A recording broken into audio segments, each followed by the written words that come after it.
Welcome back, everybody.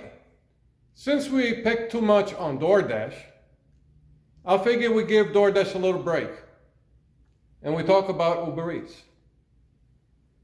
I finally got back to platinum status with Ubereats. So, now that we know that the acceptance rate is part of the matrix, you need to have the tier system to get the good offers, right? It wasn't that case before, but since the new implementation, let's say the new implement with the acceptance rate, now that I'm back to platinum, what's going on? I'm getting some of the customers I used to deliver when I was just basic, before, when the acceptance rate did not matter with Ubereats. Now that it does, I had to do some charity work, by the way, to get the platinum. That's how this thing works. Same thing with Doordash. I'm just getting the average orders I used to get before. What is a diamond or platinum status specific order? I'll give it to you today. $120 worth of food. Now, Pedro might say, if you don't have the money, you should not order in a luxury service. Yeah, that's people that try to order like McDonald's or Taco Bell or Arby's, right? $10, $20, $30 worth of orders.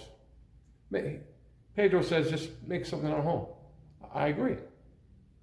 But here you got $120 of food from an expensive burger place and restaurant and bar. Expensive. $120 worth of food. What was the total pay with the tip and the base pay? Tip and base pay together, all together. What was it? $10. That's what they consider a diamond or platinum status type of offer. Really now? Really? So that's the bonus of being a platinum and diamond driver with Ubereats. Because right after that, I got a big order again from a taco place. The payout was still $10, which means $7 tip and $3 base pay. That's the platinum and diamond status of offers. So, I had to do charity work to get that.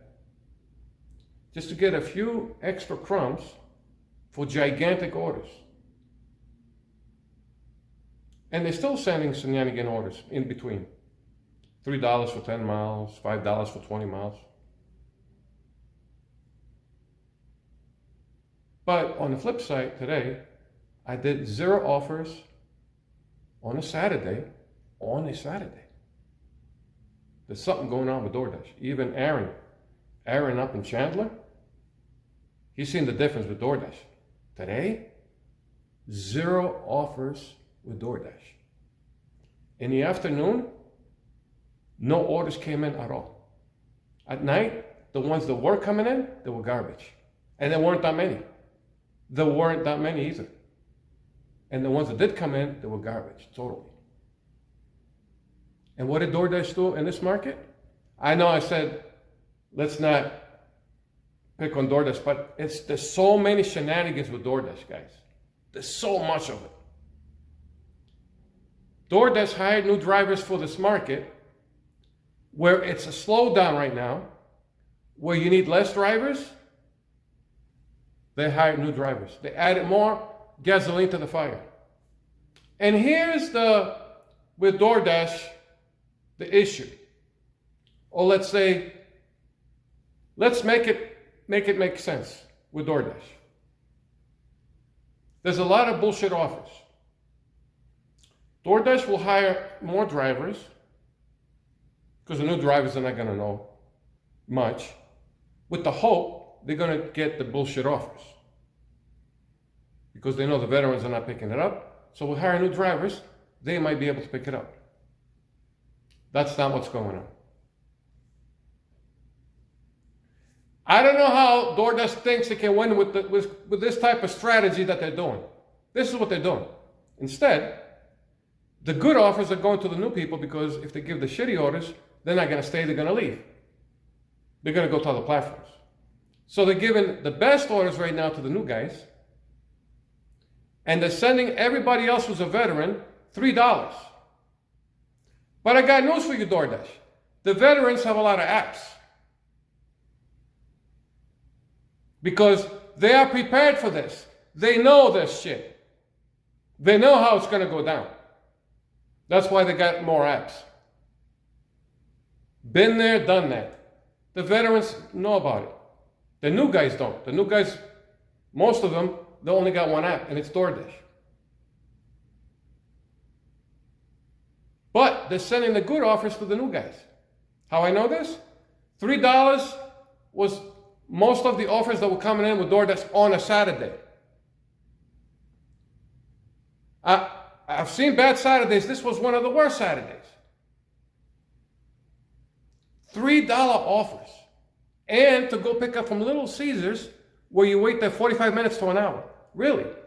You expect me to take a $3 to go to Little Caesars on a Saturday, where you got to wait an hour, and you expect some kind of magic that I'm going to pick it up, or any other driver's going to pick it up.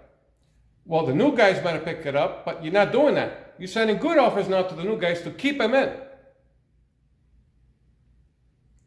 But we know you did this before, so we know what's going on. You're trying to bait the new guys. We've been there. We've been there. We know this type of strategy. It's old school.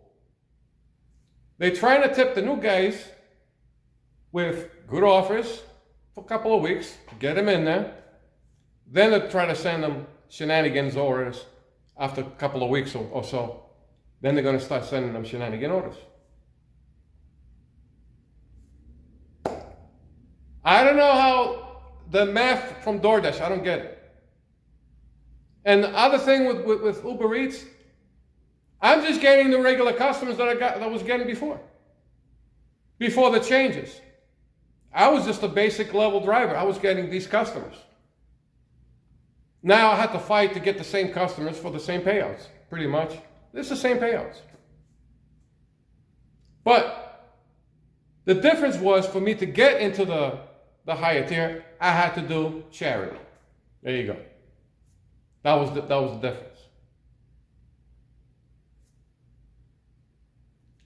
Everybody is a damn crook. The majority of doctors, car dealers, mechanics, bill collectors for whatever bills you got to pay, all crooks. Well, let's say, for the most part, 90% of them. There's only a handful in each branch, or different types of things you got to deal with in life. There's only a handful of people that can be trustworthy, where you can trust them to do something, or for them to do something for you, a service. Only a handful, no matter what it is. The majority are a bunch of crooks. There you go. This is the society today. I rest my case. Catch you guys later.